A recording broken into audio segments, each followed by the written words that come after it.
Excuse me, are you looking for something specific? The restroom is located toward the back. Brad Morrison's condescending tone cut through Beverly Hills Luxury Motors' pristine showroom. His perfectly styled hair caught the spotlight as he dismissed Angela Williams with barely concealed disdain. I don't think you understand what kind of establishment this is. Brad continued, loud enough for nearby customers to overhear. These vehicles start at over $100,000. Perhaps you'd be more comfortable at a different type of dealership. Angela felt judgmental stares weighing down on her from every direction. The sales manager approached with obvious suspicion. Other staff members whispered among themselves, while wealthy patrons lifted phones discreetly, sensing drama unfolding. A distinguished gentleman chuckled softly nearby. Probably got lost looking for the bus stop. Someone muttered dismissively. Exactly. There's a Toyota dealer just down the street, sweetie. Much more appropriate for your situation. Angela's breathing steadied, not from intimidation, but from years of controlling her temper in hostile environments. Her simple purse felt deceptively ordinary. Inside, her phone vibrated constantly with messages from Victoria and the board of directors. Have you ever watched someone destroy their entire future through pure arrogance? The appointment scheduler above customer service glowed amber. Executive review, 22 minutes. Angela had just returned from Tokyo the previous evening, where she had closed a partnership deal worth $50 million with Lexus International. As the founder and CEO of Williams Luxury Auto Group, she owned 17 dealerships across California, but this Beverly Hills location was her flagship, her crown jewel. For months, she had been receiving disturbing reports from customers about discriminatory treatment, complaints that seemed to follow a pattern too consistent to ignore. The decision to go undercover wasn't made lightly. Angela had built her empire from nothing, starting with a single used car lot inherited from her father 30 years ago. She understood that her success depended not just on selling luxury vehicles, but on creating an environment where every customer felt valued and respected. The reports she'd been receiving suggested that somewhere along the way, her Beverly Hills team had forgotten this fundamental principle. As she pushes through the glass doors, the showroom spreads before her like a temple to automotive excellence. Pristine vehicles sit under perfectly angled spotlights, their paint jobs gleaming like precious jewels. The air smells of leather and new car freshness, mixed with the subtle fragrance of expensive cologne from well-dressed customers browsing the latest models. Brad Morrison, a 32-year-old sales associate with perfectly styled blonde hair and a smile that never quite reaches his eyes, notices her immediately. He's been working at this location for 3 years, and in his mind, he's developed an almost supernatural ability to size up customers within seconds of their arrival. Designer clothes equal serious buyer. Expensive jewelry means financing won't be an issue. But this woman, jeans and a simple shirt, arriving in a Honda Civic, his internal calculator is already writing her off. Excuse me, Brad says, his tone carrying just enough politeness to avoid outright rudeness, but with an undertone that makes it clear she's interrupting his day. Are you looking for something specific? The restroom is located towards the back of the building if that's what you need. Angela turns toward him with a calm smile that doesn't betray the mental notes she's already taking. Actually, I'm interested in looking at the new S-Class. I've heard wonderful things about the latest model. Brad's eyebrows rise slightly, and he exchanges a quick glance with a nearby colleague. The S-Class he's thinking of starts at over $100,000. Hardly the kind of purchase he'd expect from someone who looks like she'd be more comfortable at a Toyota dealership. But customer service training kicks in, at least superficially. The S-Class. He repeats slowly, as if testing whether she really understands what she's asking for. That's quite an investment. Are you familiar with the pricing on our luxury line? The base model starts at around $110,000, and that's before any of the premium packages. I understand. Angela replies evenly. Could you show me the features of the AMG version? I'm particularly interested in the performance specifications and the available interior packages. The request catches Brad off guard. Most people who couldn't afford these cars didn't ask about specific trim levels or performance packages, but rather than reassessing his assumptions, he doubles down on his skepticism. The AMG is significantly more expensive. We're talking about a vehicle that can easily reach $150,000 with options. Do you have a particular budget range you're working within? Sarah Chen, the dealership's sales manager, notices the conversation from across the showroom floor and approached us with the practiced stride of someone accustomed to managing difficult situations. She's 41 years old, impeccably dressed in a charcoal grey suit, and has been with the company for 8 years.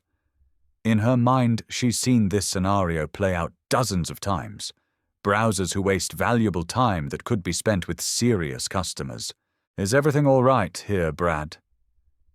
Sarah asks, her tone pleasant, but with an edge that suggests she's already sized up the situation and found it wanting. This woman is asking about the S-Class AMG. Brad explains, and Angela doesn't miss the subtle emphasis he places on the word woman, not customer or potential buyer, but woman, as if her gender is somehow relevant to her purchasing ability. Sarah's smile tightens almost imperceptibly. I see. Are you shopping for someone else today? An employer, perhaps, or doing research for a family member? The questions are phrased to sound helpful, but they carry clear implications about who Sarah believes could actually afford such a vehicle.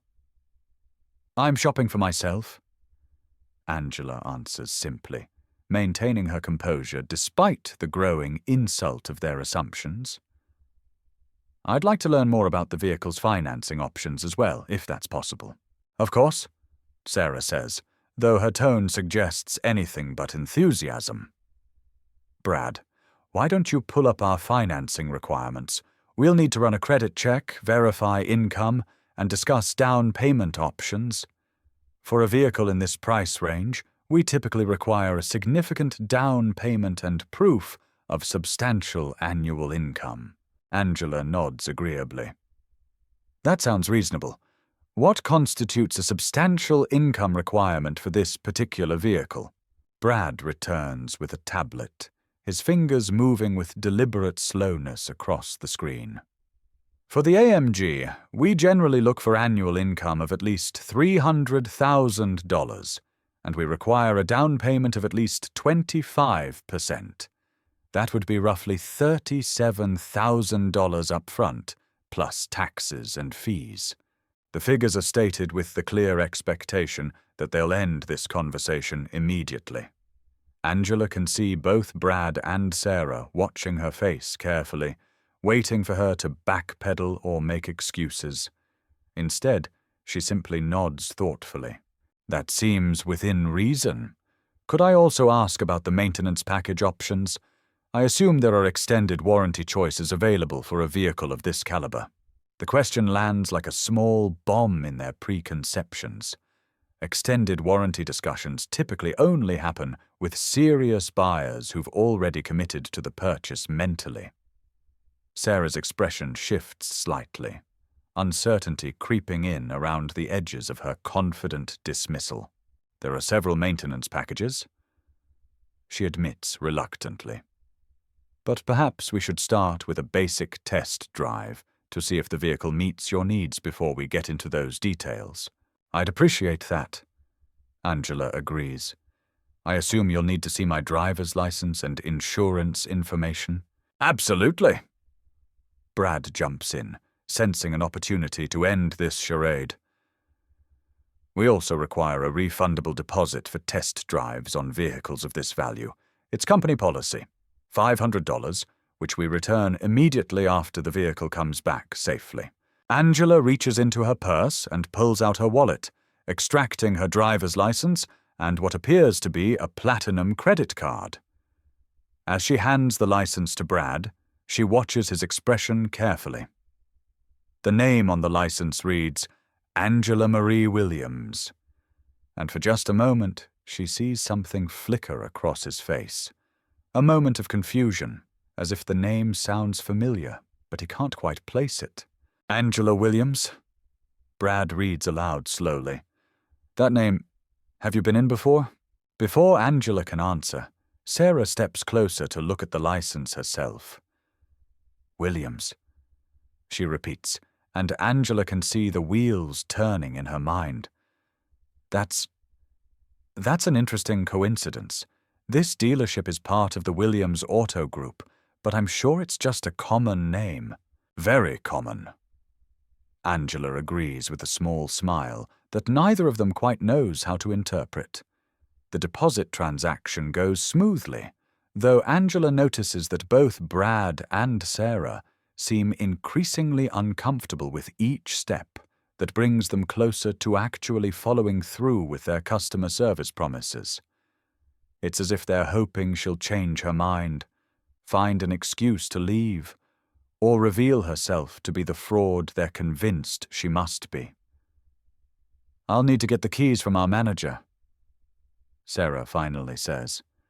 He keeps the keys to our highest value vehicles. It'll just take a moment. As Sarah walks away, Angela finds herself alone with Brad, who shifts uncomfortably from foot to foot. The silence stretches between them until he finally speaks. So, what kind of work do you do? He asks, the question loaded with the assumption that whatever she says won't justify her presence here. I work in the automotive industry, Angela replies truthfully. Like, at a dealership? Brad's tone suggests he thinks he's caught her in some kind of elaborate role-playing game. Something like that, Angela says, and her smile grows just a little wider.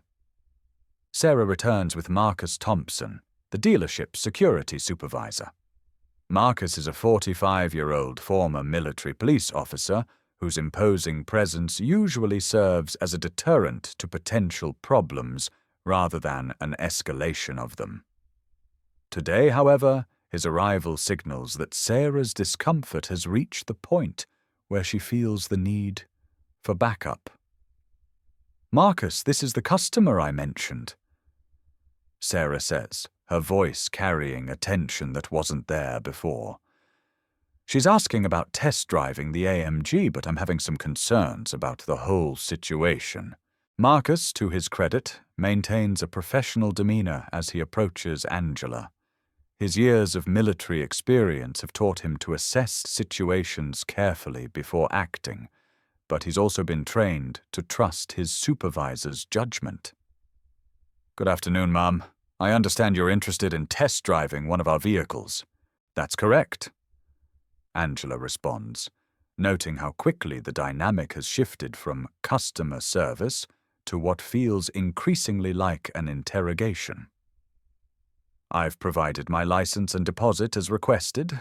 The thing is, Sarah interjects, her voice taking on the tone of someone who's convinced herself she's preventing a crime. We've had some incidents recently with people who aren't serious buyers trying to take advantage of our test drive policy. It's nothing personal, but we have to be careful with vehicles of this value.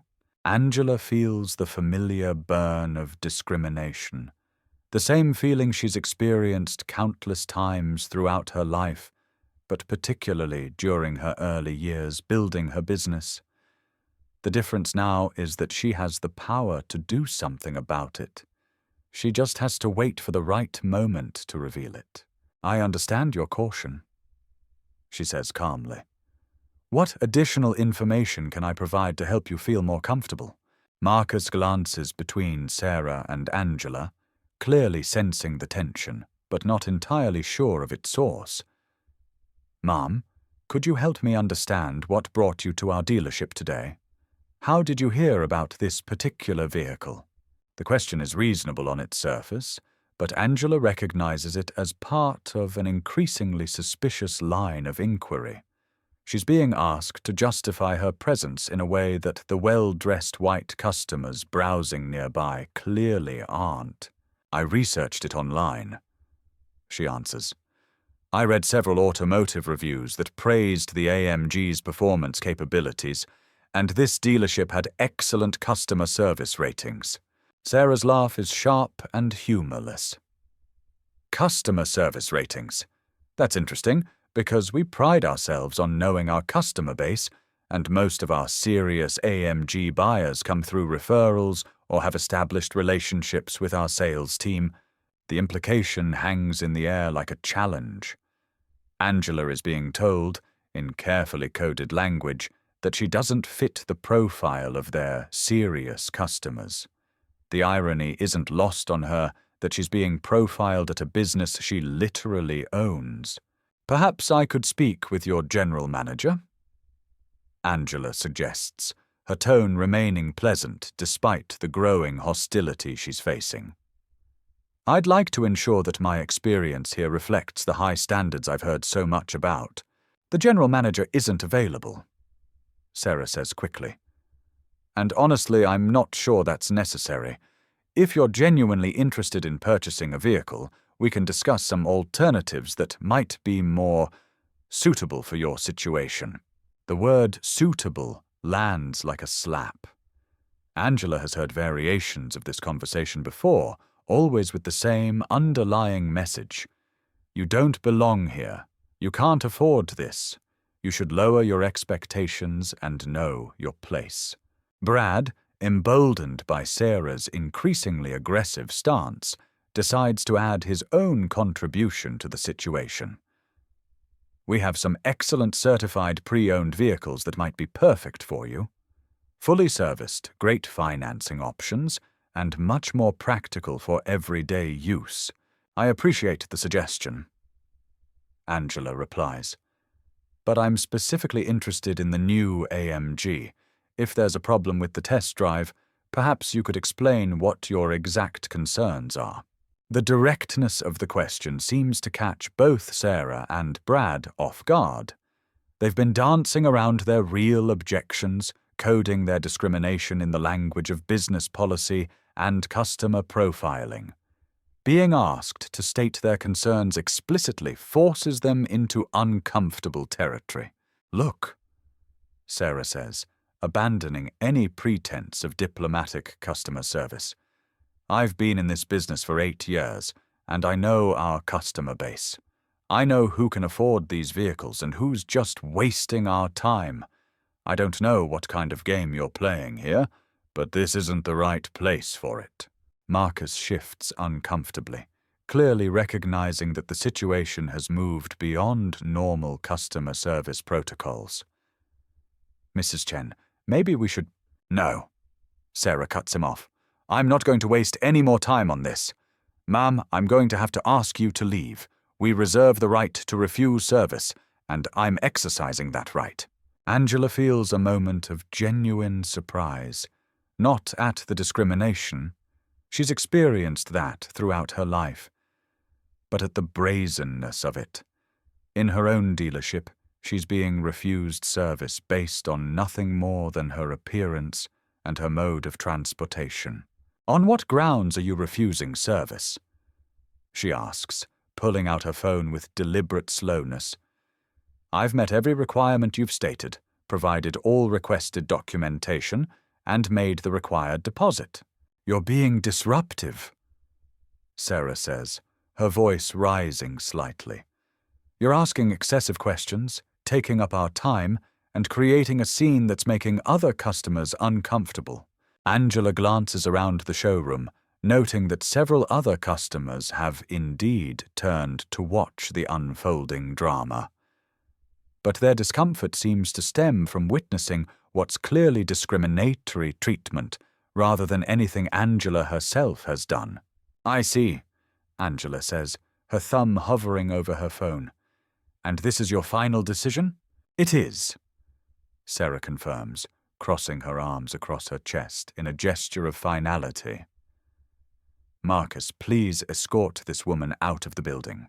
Marcus hesitates, clearly uncomfortable with the direction this has taken. His military training emphasized de-escalation and following proper procedures, and what he's witnessing doesn't feel right to him. But Sarah is his supervisor, and she's giving him a direct order. "Mom," he says reluctantly, "I'm going to have to ask you to leave the premises." Angela nods slowly, her expression unreadable. "I understand. Before I go, could I ask one more question?" Sarah's eyes narrow. "What?"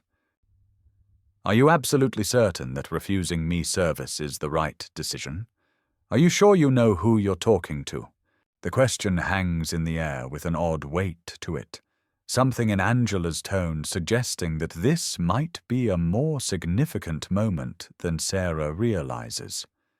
But Sarah, committed now to her course of action and unwilling to back down in front of her colleagues, doubles down on her decision.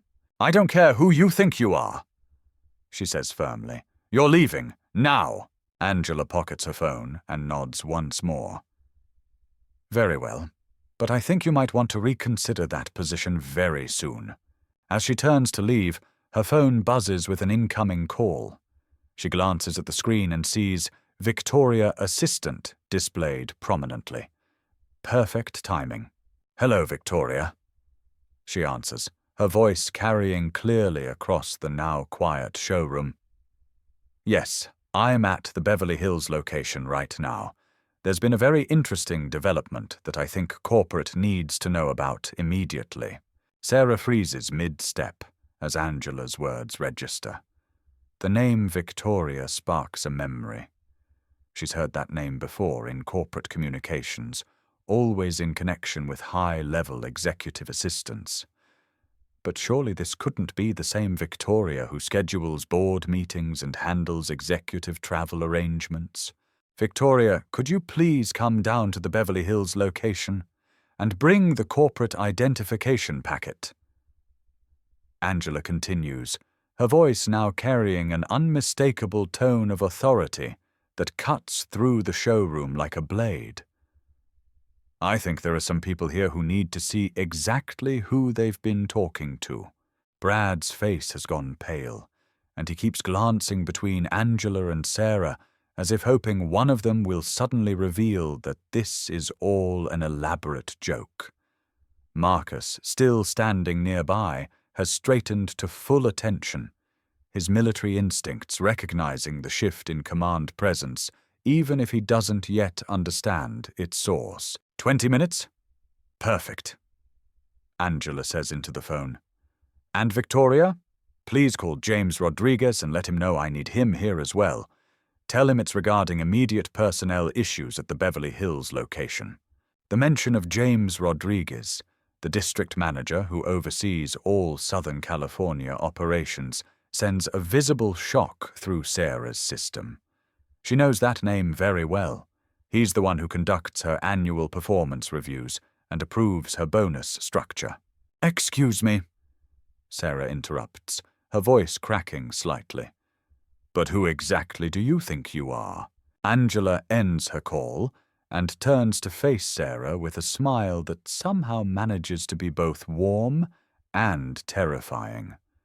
"I think I'm exactly who I've always been, Sarah. The question is whether you're ready to find out who that is." Before Sarah can respond, her own phone begins ringing. She glances at the caller ID, and her blood turns to ice. Williams Auto Group, corporate. With trembling fingers, she answers the call. "Beverly Hills Luxury Motors. This is Sarah Chen." "Sarah, this is Rebecca from Corporate Communications," comes the voice on the other end. I have Mrs. Williams' assistant on the line, and she's requesting immediate confirmation of your current location and status. Can you confirm that you're currently on duty at the Beverly Hills showroom? Sarah's mouth opens and closes silently, like a fish out of water. The implications of the call are crashing over her in waves, each one more devastating than the last. Mrs. Williams? She finally manages to whisper. That's correct. Rebecca continues, oblivious to the chaos she's creating. Angela Williams, our CEO and founder. Her assistant indicates there's been some kind of incident at your location, and Mrs. Williams is requesting an immediate meeting with all involved personnel. The phone slips from Sarah's nerveless fingers, clattering to the polished showroom floor. Around the sales floor, other staff members have begun to notice that something significant is happening. The usual buzz of conversation has died away, replaced by an electric tension that seems to crackle through the air. Angela bends down and retrieves Sarah's phone. Hello, Rebecca. This is Angela. Yes, I'm here at Beverly Hills, and we do indeed have a situation that requires immediate attention. Could you please patch me through to human resources? I think we're going to need their expertise very shortly. Brad has backed away until he's pressed against the gleaming side of a midnight blue S-Class, his eyes wide with the growing realization of what he's been part of. Customers throughout the showroom have stopped their browsing entirely, drawn by the unmistakable drama unfolding before them. Sarah starts, then stops, unable to complete the sentence that will confirm her worst fears. I'm Angela Williams. Angela confirms, her voice carrying across the suddenly silent showroom. I founded this company 30 years ago with a single used car lot that my father left me. I've built it into a $50 million enterprise with 17 locations across California. I sign your paychecks, Sarah. I approved the lease on this building, I selected the inventory you sell, and I established every single customer service policy that you violated in the last hour. The silence that follows is deafening. Even the ambient sounds of the showroom, the gentle hum of air conditioning, the distant murmur of traffic from Rodeo Drive, seem to fade away as the full weight of the revelation settles over everyone present. Marcus, standing at rigid attention now, clears his throat carefully. Ma'am, I want to apologize for any— Marcus! Angela interrupts gently. You were following orders from your supervisor. Your conduct was professional throughout this entire interaction. You have nothing to apologize for. The distinction she's making is clear to everyone present. Marcus followed protocol and maintained professionalism despite being placed in an impossible situation. Sarah and Brad, on the other hand, created the situation through their assumptions and discriminatory behavior. This can't be real, Sarah whispers, though her protest sounds hollow even to her own ears. You drove here in a Honda Civic. You're wearing jeans. You don't look like— Like what, Sarah? Angela's voice is quiet but carries unmistakable steel. What exactly should the CEO of a luxury automotive company look like? And why should my choice of vehicle or clothing matter when I'm evaluating how my employees treat potential customers?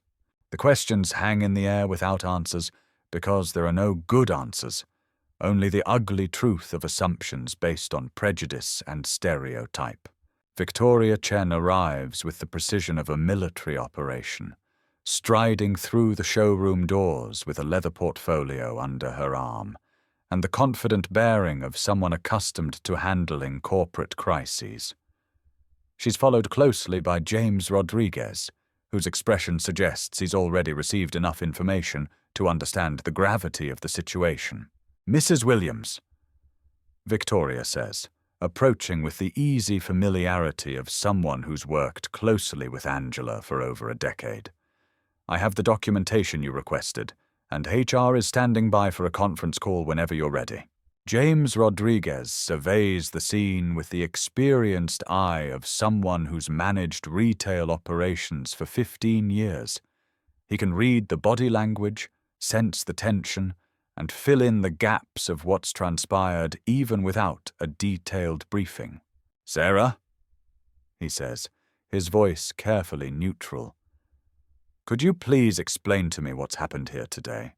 But Sarah seems incapable of speech, standing frozen in the center of the showroom like a deer caught in headlights.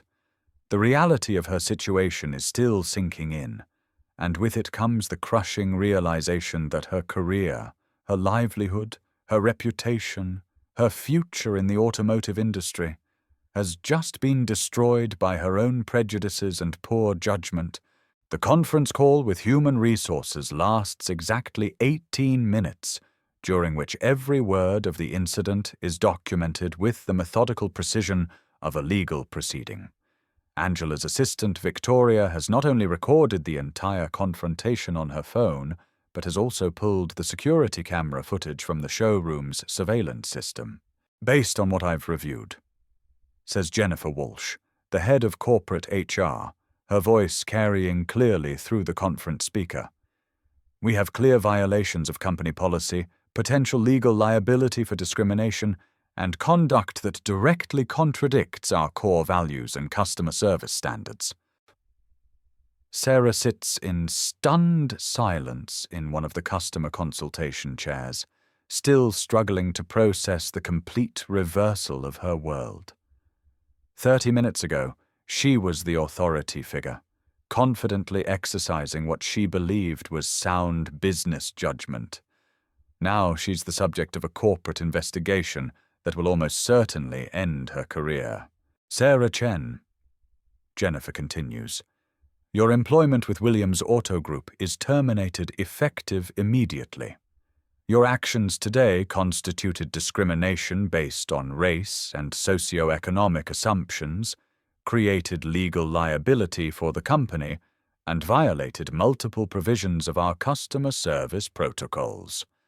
You'll receive your final paycheck according to state law, but your access to company property and systems is revoked as of this moment." The words land with the finality of a judge's gavel. 8 years of employment, gone in an instant. Sarah's throat works silently, but no words come out. The magnitude of her mistake has rendered her speechless. Brad Morrison's fate takes slightly longer to determine, requiring a review of his employment history and previous customer interactions. What emerges from that review is a pattern of subtle discrimination that has been flying under the radar for months. Customer complaints that were dismissed as personality conflicts suddenly make sense in the context of his behavior toward Angela. "Mr. Morrison," Jennifer's voice continues, "while your actions today were highly inappropriate, your employment record shows this is part of a pattern rather than an isolated incident. We're terminating your employment as well, effective immediately." Brad's knees buckle slightly, and he reaches out to steady himself against the nearest vehicle. At 32 years old, with a mortgage and car payments of his own, the prospect of sudden unemployment hits him like a physical blow. But unlike Sarah, who seems lost in shock, Brad immediately begins to protest. "This isn't fair," he says, his voice cracking with desperation. "I was just doing my job, following standard procedures. How was I supposed to know who she was?" Angela, who has been watching these proceedings with the detached professionalism of someone accustomed to making difficult business decisions, finally speaks. "Brad, that's exactly the problem. You weren't supposed to know who I was. You were supposed to treat every customer with respect and professionalism, regardless of who you thought they were or what you assumed they could afford. The fact that you would have behaved differently if you'd known my identity proves that your customer service was fundamentally flawed from the beginning." James Rodriguez steps forward to handle the immediate logistics. "Security will escort both of you to collect your personal belongings and surrender any company property. Victoria has already arranged for IT to disable your access codes and email accounts. The speed and efficiency of their dismissal speaks to the seriousness with which Williams Auto Group takes these violations.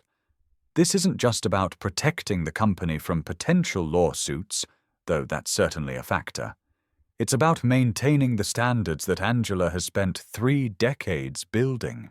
As Sarah and Brad are led away to collect their belongings, the other staff members who have witnessed this entire drama stand in various states of shock and enlightenment.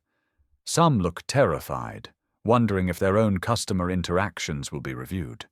Others seem genuinely ashamed, recognizing their own complicity in a culture that allowed this kind of discrimination to flourish. Angela addresses the remaining staff with the practiced authority of someone who's built a business empire from the ground up. What happened here today should never happen again, not just at this location but at any of our dealerships. We're going to be implementing immediate changes to our training programs, our hiring practices, and our customer service protocols. She pauses, letting her words sink in before continuing. But more than that, I want everyone to understand that this isn't just about following rules or avoiding lawsuits. This is about who we are as a company and what we stand for. My father faced discrimination when he started his small car lot in the 1960s. He taught me that every customer deserves respect, regardless of what they look like or how they're dressed. The message resonates through the showroom with the weight of personal history and corporate values. This isn't just a CEO delivering a policy statement. It's someone sharing the foundational principles that built their company. Marcus Thompson, who has remained at attention throughout the entire proceeding, finally speaks up. Mrs. Williams, I want to apologize for my role in what happened. I should have questioned the orders I was given instead of just following them. Angela considers this for a moment before responding. Marcus, you were placed in an impossible situation by poor leadership and discriminatory policies. But you're right that we all have a responsibility to question orders that don't align with our values. That's something we'll be addressing in our revised training programs. The distinction she makes is important. Marcus is being held accountable for learning and growing, not for the fundamental failures that led to the situation in the first place. Within 2 hours of the confrontation, Williams Auto Group has issued a company-wide memo outlining new anti-discrimination policies, mandatory sensitivity training for all customer-facing employees, and a direct reporting system for customers who experience discriminatory treatment. The response is swift, comprehensive, and public, a clear signal that this kind of behavior will not be tolerated. The story spreads quickly through social media and automotive industry networks. Videos of the confrontation, recorded by other customers, begin circulating online with hashtags like "Justice Served" and "Know Your Customer." The response is overwhelmingly positive, with people praising Angela's handling of the situation and the company's immediate corrective action. But for Sarah Chen and Brad Morrison, the consequences extend far beyond their immediate termination. In an industry where reputation matters and word travels fast, being fired for discrimination becomes a scarlet letter that will follow them for years to come. 6 months after the incident at Beverly Hills Luxury Motors, the transformation of Williams Auto Group has become a case study in corporate responsibility and effective leadership response to discrimination. Angela Williams has not only addressed the immediate problem, but has used it as a catalyst for industry-wide change.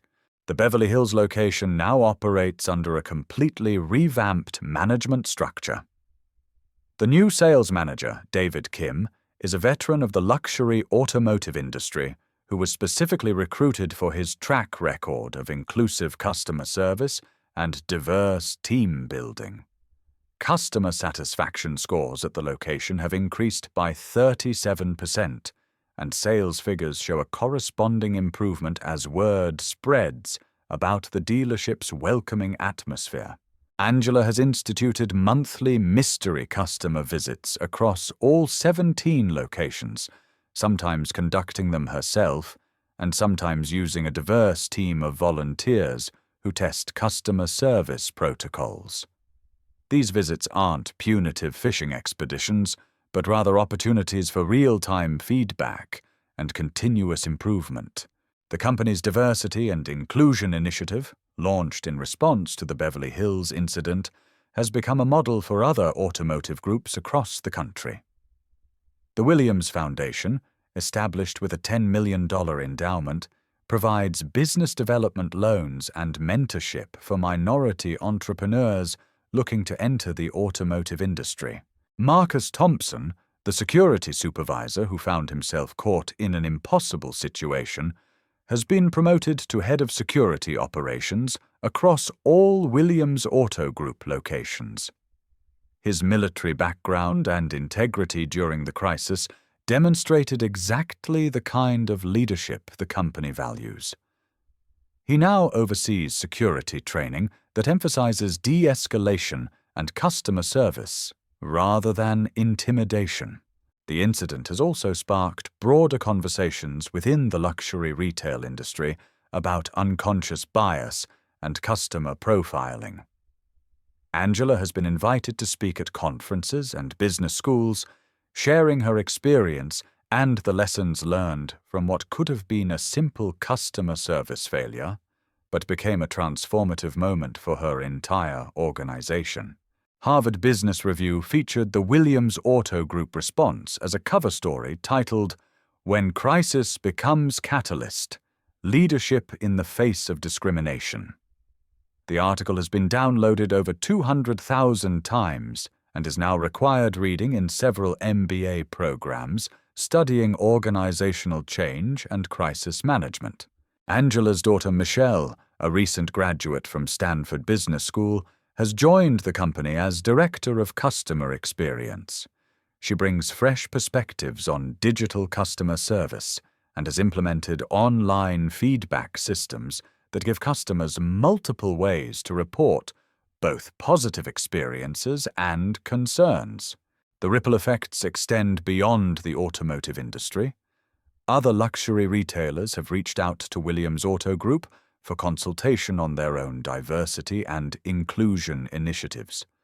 Angela has created a consulting arm of her business specifically to help other companies address similar challenges before they become public crises.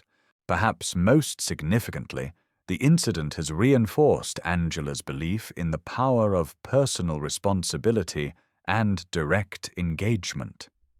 She continues to make unannounced visits to her dealerships, not as gotcha moments, but as opportunities to stay connected with the day-to-day reality of her business and the customers it serves. The legacy of that morning in Beverly Hills has become something much larger than anyone could have anticipated. A reminder that leadership isn't just about making policies from the executive suite, but about being willing to get personally involved when those policies are tested in the real world. You might not own a $50 million automotive empire, but you have power that you exercise every single day. You have the power to choose where you spend your money, to speak up when you witness discrimination, and to demand better from the businesses you support. You have the power to share stories like Angela's that need to be heard, and to remind others that assumptions can be dangerous and costly. Think about the last time you walked into a business and were judged before you even opened your mouth. Think about the times you witnessed someone else being treated unfairly because of how they looked or where they came from. What did you do? What could you have done differently? Angela Williams turned a moment of discrimination into a catalyst for change because she had the authority to do so. But change doesn't only come from the top down. It comes from customers who refuse to accept discriminatory treatment, from employees who speak up when they see problems, and from communities that hold businesses accountable for their values. Subscribe to our channel if you believe that justice isn't just something that happens to other people, it's something we all have the power to create. Share this story with someone who needs to be reminded that their voice matters and their choices have consequences. Hit that notification bell, because every week we bring you stories of people who refused to stay silent, who turned their pain into power, and who proved that sometimes the most important person in the room is the one being underestimated. What would you do if you had Angela's power? The real question is, what will you do with the power you already have? Because sometimes justice wears jeans and carries the keys to change everything, and sometimes that person is you.